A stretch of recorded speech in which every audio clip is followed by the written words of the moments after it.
Welcome all of you. आप सभी का स्वागत है आपके इस यूट्यूब चैनल एडिसिंग फिजिक्स के अंदर। तो आज हम नया टॉपिक पढ़ने वाले हैं। इलेक्ट्रॉनिक्स की यूनिट फर्स्ट को हमने स्टार्ट कर रखा है। परिचालन बिंदु प्रतिबाधा तथा आंतरिक प्रतिबाधा, driving point impedance and transfer impedance.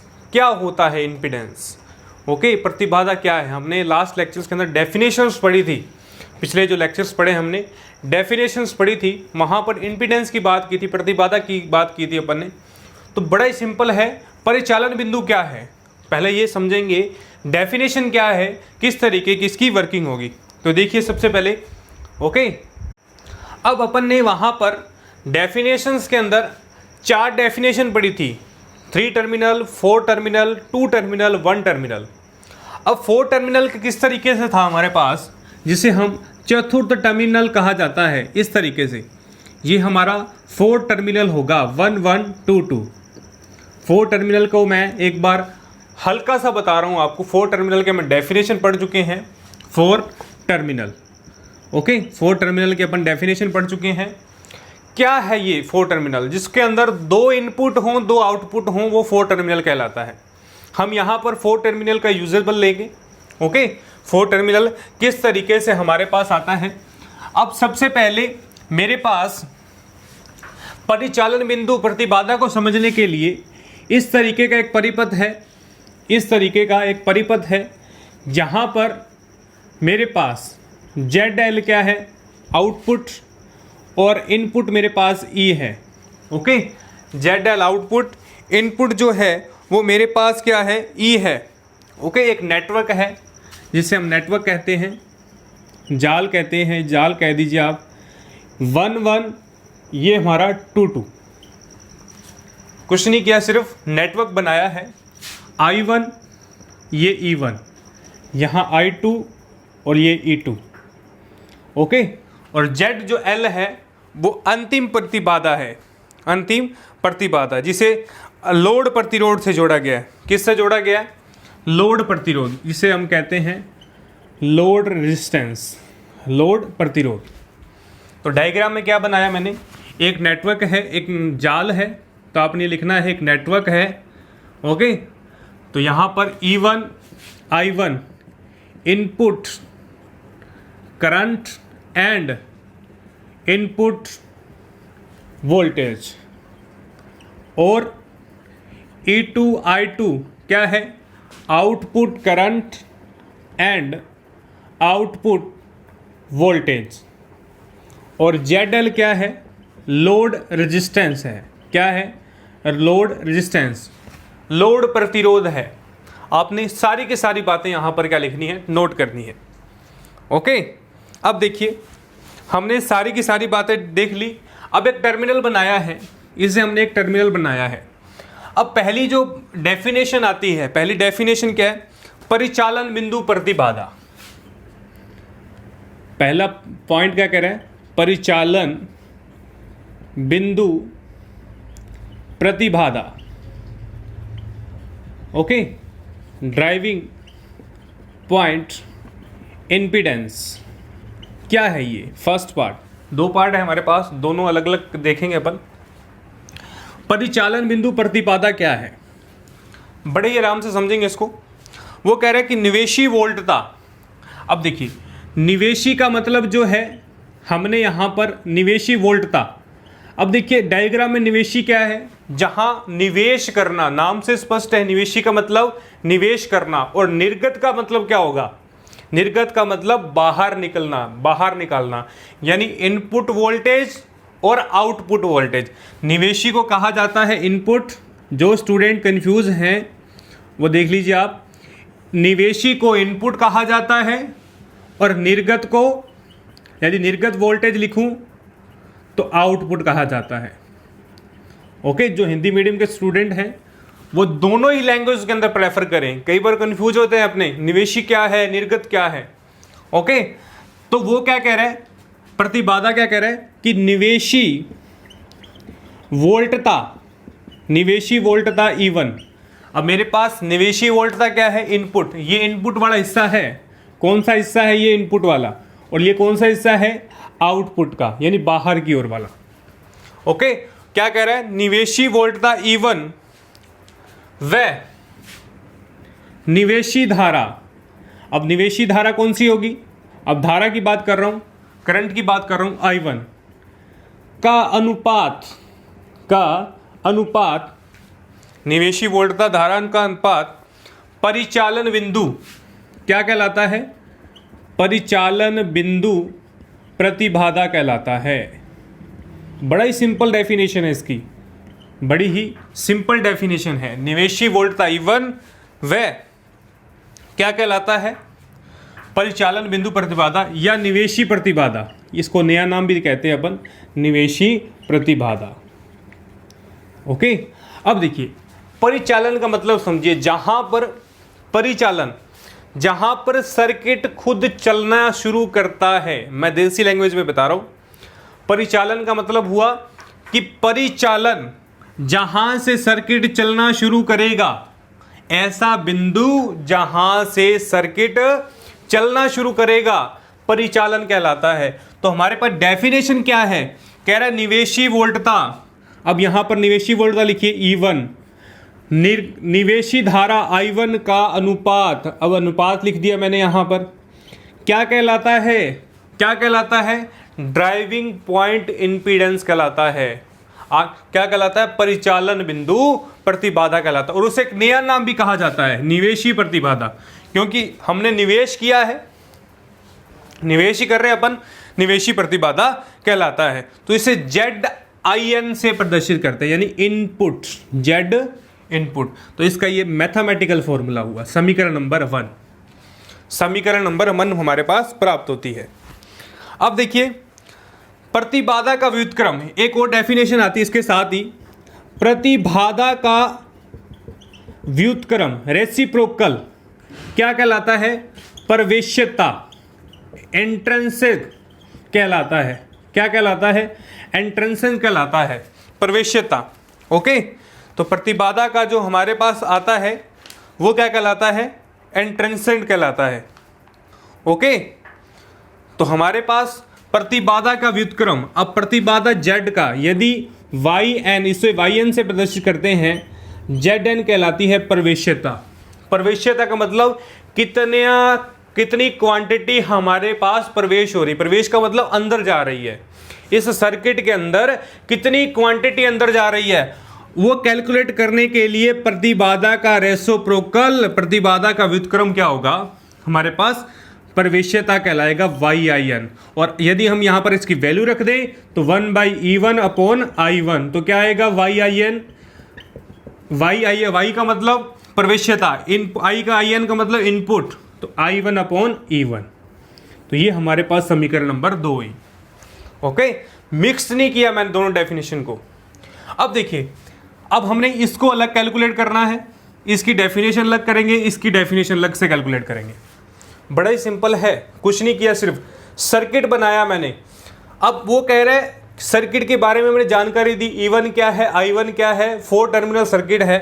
अब हमारे पास डेफिनेशन दी परिचालन बिंदु प्रतिबाधा। परिचालन बिंदु प्रतिबाधा क्या है, क्या होती है, निवेशी वोल्टता निवेशी धारा का अनुपात, निवेशी वोल्टता निवेशी धारा का अनुपात क्या कहलाता है, परिचालन बिंदु प्रतिबाधा या निवेशी प्रतिबाधा। अब यहां पर परिचालन का मतलब क्या हुआ सर, देखो परिचालन का मतलब जहां से वो चलना प्रारंभ करता है, परिचालन ऐसा पॉइंट जहां पर इंपीडेंस, ऐसा इंपीडेंस का पॉइंट जहां पर सर्किट रनिंग करना शुरू करता है, परिचालन कहलाता है। ओके, और इसे एक नया नाम भी कहा जाता है निवेशी। नया नाम नहीं है, हम इसे कह सकते हैं निवेशी, क्योंकि यहां पर हम निवेश कर रहे हैं धारा को। ओके, और लास्ट वाला कौन सा होगा, निर्गत वाला होगा। तो यहां पर इसकी डेफिनेशन हमारे पास क्लियर हुई। तो यहां 2 डेफिनेशन हमने पढ़ी है। यदि इसका व्युत्क्रम निकाला जाए तो इसकी प्रवेश्यता को हम भी कैलकुलेट कर सकते हैं। ओके, इसकी प्रवेश्यता को कैलकुलेट कर सकते हैं। अब देखिए आंतरिक प्रतिबाधा क्या है। अब अपन ने तो निवेशी देख ली, अब आंतरिक के अंदर जो ट्रांसफर होगी, जो ट्रांसफर प्रतिबाधा है वो किस तरीके से आती है। देखिए आप, कुछ भी नहीं है, सिंपल सी डेफिनेशंस हैं, हमें इन डेफिनेशन को समझना है, इनकी मैथमेटिकल रिलेशन को समझना है। ओके, अब देखिए आंतरिक प्रतिबाधा, सेकंड डेफिनेशन यूज कर रहा हूं, आंतरिक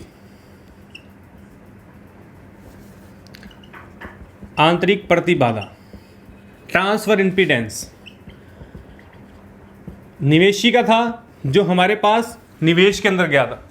अब इसके लिए परिपथ जाल में लूप होंगे हमारे पास। मान लेता हूं मेरे पास 2 लूप हैं निवेशी के लिए,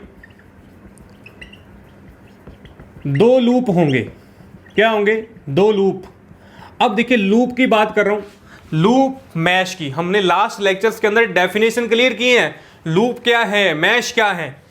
अब उससे पहले मैं यदि 2 लूप बना दूं, अब देखो पहले लूप पर यानी इस एरिया को मैं जे लूप कह दूं और इस एरिया को मैं के nth लूप कह दूं, जे लूप और के लूप। अब क्या होगा, किसी धारा यानी मेरे पास jth लूप है, 2 लूप बनाए में प्रयुक्त होने वाली यानी होने वाली धारा क्या होगी, ईजे। अब देखिए ये क्यों कर रहे हैं अपन, अब हम जे से कोई भी कोफिशिएंट मान लो, कोई भी नाम मान सकते हैं अपन। हम कैलकुलेशन करते हैं ना 1 2 3 4 5 माइनस n माइनस 1। ओके, तो यहाँ पर हम ये कह देते थे सो ऑन। तो यहाँ पर इसको सीरीज में लिखना होता था तो हम ये कहते थे कि n सीरीज है, फैक्टोरियल n है, एक साथ लिख दिया। अब अपने को कोई भी एलिमेंट कैलकुलेट करना है, मान लीजिए अब इसको ये होगा दूसरी सीरीज 2 4 6 8 10, तो यहाँ पर n+1 की सीरीज चल रही है, समीशन n+1। तो हम ये कह सकते हैं, अब हमें पूछा जाए कि 12वां एलिमेंट कैलकुलेट कीजिए। 12वां एलिमेंट क्या होगा, n बराबर 11 n+1, 12 एलिमेंट आ गए। तो वही सिस्टम है, हम बीच का एलिमेंट मानेंगे और हम कोई भी कैलकुलेशन को हल कर सकते हैं बीच का एलिमेंट मानकर। ओके, तो ईजे धारा क्या हुई, यहाँ पर प्रयुक्त हुई, ईजे धारा प्रयुक्त, व आईजे क्या हुई, ईजे वोल्टता, आईजे धारा और ईजे क्या होगी हमारे पास, वोल्टता प्रयुक्त होने पर जेएंथ लूप में, तो जेएंथ क्या होगा, ईजे अपॉन आईजे। वही फॉर्मूला नहीं आया जो मैंने पढ़ा, जेड इनपुट क्या था, E1 अपॉन I1। तो यहाँ मैंने जे वाला लिखा और यहाँ पर जे वाला, क्योंकि जेएंथ लूप है हमारे पास। ओके, जेएंथ लूप है, तो ये हमारे पास प्राप्त हुआ। अब क्या कह रहे हैं कि परिपथ के अन्य स्रोत को, परिपथ के अगर अन्य स्रोत को 0 मान लिया जाए तो kth लूप में क्या होगा, kth लूप में किस तरीके से होगा, यदि उसको अन्य लूप को 0 मान लिया जाए, कहने का मतलब कि 1 2 पार्ट कैलकुलेट करना है मुझे। कौन सा कैलकुलेट करना है, Z1 2, तो क्या आएगा E1 I1। Okay, E1 I2 और Z1 कैलकुलेट करना है तो E2 I1। ओके, तो ये हमारे पास इस तरीके से हम कैलकुलेशन कर सकते हैं। 1 2 का मतलब 1 धारा, 1 वोल्टता 2 धारा, 2 वोल्टता 1 धारा, 4 टर्मिनल है ना हमारे पास। तो इस तरीके से हम कैलकुलेट कर सकते हैं और इसी को ही हम आंतरिक प्रतिबाधा कहते हैं। इसी को हम क्या कहते हैं, आंतरिक प्रतिबाधा कहते हैं। ओके, तो ये हम यहाँ से आंतरिक प्रतिबाधा को कैलकुलेट कर सकते हैं। और यहाँ पर कैलकुलेट करने के लिए हमने डेल्टा जेड निकाला था लास्ट लेक्चर्स के अंदर, Z11, Z12, Z13, Z21, Z22, Z23, Z31, Z32, Z33। तो हम इन्हें डेल्टा जेड निकाल सकते हैं, डेल्टा जेड को कैलकुलेट कर सकते हैं। ओके, अब आंतरिक परिपथ को समझने के लिए थोड़ा सा अपन देखते हैं, थोड़ा सा डिटेल में जाते हैं, अपन परिपथ बनाते हैं इसके अंदर। देखिए आप, अब यदि मेरे पास इस तरीके से Z1, यहाँ Z2, मान लेता हूँ यहाँ Z2 है और यहाँ Z3 और यहाँ ZR रेजिस्टेंट वाला। ओके, यहाँ पर ये सिस्टम, अगर मैं इस तरीके से कैलकुलेशन करूँ Z2 मान लो, Z3 मान लो, कोई मान लो आप, यहाँ Z2 यहाँ Z3, यहाँ I1 आ रहा है, ओके, I2। तो इस तरीके से हम कैलकुलेट कर सकते हैं, इस तरीके से हम क्या कर सकते हैं, कैलकुलेट कर सकते हैं। तो I1 माइनस I2, तो यहाँ समीकरण बनेगी हमारे पास, हमने लूप को कैलकुलेट किया है लास्ट लेक्चर्स के अंदर किरचॉफ के लॉ से। तो यहाँ से पहले वाला लूप होगा, दूसरे वाले लूप की कैलकुलेशन करेंगे, कैलकुलेशन करने पर हमारे पास समीकरणें प्राप्त होंगी, समीकरण से हम डेल्टा जेड कैलकुलेट कर सकते हैं। क्या कर सकते हैं, डेल्टा जेड को कैलकुलेट कर सकते हैं।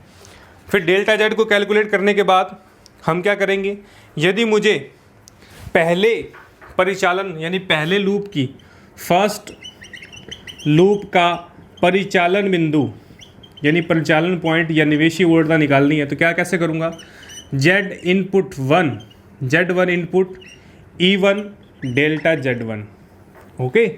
तो हम इससे कैलकुलेट कर सकते हैं, मुश्किल नहीं है, कैलकुलेशन कीजिएगा आप, आपके लिए होमवर्क है कैलकुलेशन करने के बाद पहले लूप और दूसरे लूप की समीकरण आएगी डेल्टा जेड के बाद, हम इनकी कैलकुलेशन को कर सकते हैं, ओके। तो आने वाले न्यूमेरिकल्स के अंदर हम इनको यूजेबल लेंगे।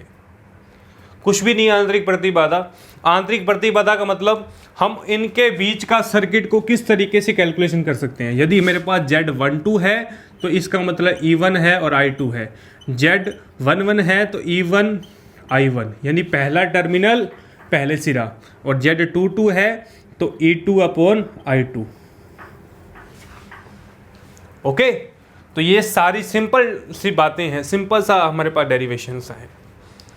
तो क्लियर हुआ परिचालन बिंदु प्रतिबाधा क्या है, निवेशी वोल्टता व निवेशी धारा का अनुपात क्या कहलाता है, परिचालन बिंदु या निवेशी प्रति इम्पीडेंस कहलाता है। मुश्किल नहीं है, ओके। तो आज की इस लेक्चर में सिर्फ इतना ही, नेक्स्ट लेक्चर में नए टॉपिक के बारे में चर्चा करेंगे।